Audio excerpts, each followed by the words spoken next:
ನಾಗಪುರ ಆಶ್ರಮದ ಗುರುದೇವಾಶ್ರಮದ ಪೂಜ್ಯರಾದ ಆತ್ಮೀಯ ಗುರುಬಂಧುಗಳಾದ ಬಸವೇಶ್ವರ ಮಹಾಸ್ವಾಮಿಗಳವರಲ್ಲಿ, ಅವರ ಜೊತೆಗೆ ಆಗಮಿಸಿದಂತಹ ಷಡಕ್ಷರಿ ಮಹಾಸ್ವಾಮಿಗಳವರಲ್ಲಿ ಶರಣಾರ್ಥಿಗಳನ್ನು ಹೇಳಿ, ಕುಂಭಮೇಳದ ನಿಮಿತ್ತವಾಗಿ ಈ ಕಾರ್ಯಕ್ರಮದಲ್ಲಿ ಬರಲಿಕ್ಕೆ ಆಗದೇ ಅಲ್ಲಿಂದಲೇ ತಮಗೆ ಶುಭ ಸಂದೇಶವನ್ನು ಕಳಿಸಿದಂತಹ ಉಗಾರ ಗುರುದೇವಾಶ್ರಮದ ಹಾಗೂ ವಿಜಯಪುರ ಜ್ಞಾನಿಗಳ ಆಶ್ರಮದ ಪೂಜ್ಯರಾದ ಬಸವಲಿಂಗ ಮಹಾಸ್ವಾಮಿಗಳಿಗೆ ಕೂಡ ಶರಣಾರ್ಥಿಗಳನ್ನು ಹೇಳಿ, ಈ ವೇದಿಕೆ ಮೇಲೆ ಆಸೀನರಾಗಿರ್ತಕ್ಕಂಥ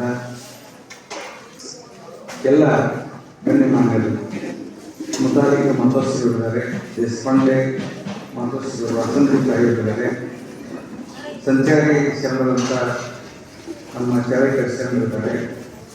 ಜೊತೆಗೆ ಇವತ್ತಿನ ಪ್ರಮುಖ ಅತಿಥಿಗಳಾಗಿ ಆಗಮಿಸಿದಂಥ ಎಸ್.ಎನ್. ಸದನ್ಗೆ ಸಾಹೇಬರಿದ್ದಾರೆ ಮತ್ತು ನ್ಯಾಯವಾದಿಗಳಾದಂಥ ನಿಮ್ಮೂರವರೇ ಆದಂಥ ರಾಹುಲ್ ಇದ್ದಾರೆ. ಅವರೆಲ್ಲರಿಗೂ ಶರಣಾರ್ಥಿಗಳನ್ನು ಹೇಳಿ, ಮತ್ತೆ ಯಾರು ಓದಿದ್ದು ನಮ್ಮ ಸಿದ್ದೇಶ್ವರಪ್ಪಳವರ ಪರಮೇಶ್ವರಾದ ವೀರಭದ್ರಪ್ಪನ ಕಡಿಗೇರಿ, ಮಾದೇವನ ಕಡಿಗೇರಿ, ಉಳಿದಂಥ ಲಕ್ಷ್ಮೀನಗರದ ಎಲ್ಲ ಬಂಧುವರಿಗೆ ಮನಪೂರ್ವಕವಾಗಿ ಶರಣಾರ್ಥಿಗಳನ್ನ ಸಲ್ಲಿಸ್ತೇನೆ. ಇದರ ಪತ್ರಿಕೆಯೊಳಗೆ ಬಹಳ ಹೆಸರದ, ಎಲ್ಲರ ಹೆಸರು ನೋಡೋಕ್ಕಾಗಲ್ಲ. ಸುಮ್ಮ ಒಂದು ವಿನೋದ ಮನಸ್ಸಿಗೆ ಹೇಳಿ ಗಂಭೀರವಾಗಿ ಕೊಟ್ಟಿರಿ, ಕೇಳಿ ಭಾಳ ಮಜಾ. ಈಗ ಒಂದು ಕಾರ್ಯಕ್ರಮದೊಳಗೆ ಹಾಸ್ಯ ಪ್ರಸಂಗ ನೆನಪಾಯಿತು.